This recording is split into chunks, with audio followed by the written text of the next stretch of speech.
கைவிடப்படாத பட்டணம் என்று நீ பெயர் பெறுவாய். யார் உன்னை கைவிட்டாலும் நான் உன்னை கைவிட மாட்டேன். தேவன் தன்னுடைய ஜனத்தை குறித்து பேசும்போது, நீ கைவிடப்படாத பட்டணம் என்று நீ பெயர் பெறுவாய், நீ தேடி கொள்ளப்பட்ட பட்டணம் என்று பெயர் பெறுவாய். ஏன்னா நான் உன்னை தேடி கண்டுபிடித்த தேவன், நான் உனக்கு ஆதரவாய் இருக்கிற தேவன். உங்களை பார்த்து ஆண்டவர் இன்னைக்கு சொல்லுகிறார்.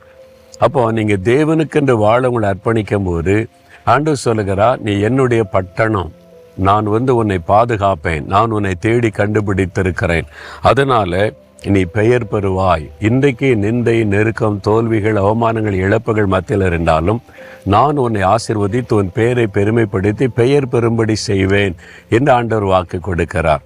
பார்த்தீங்களா? இன்றைக்கு உங்களை பார்த்து ஆண்டவர் சொல்லார், என் பிள்ளைகளே, நான் உங்களை ஆசீர்வதித்து உங்களுக்கு பேரும் புகழுமாய் வைப்பேன். நீங்கள் எந்த பட்டணத்தில் இருக்கிறீங்களோ அந்த பட்டணத்துக்காக ஜெபம் பண்ணினீங்கன்னா அந்த பட்டணத்தை தேவன் ஆசீர்வதித்து பேரும் புகழும் வரக்கூடிய அளவுக்கு உயர்த்துவாராம்.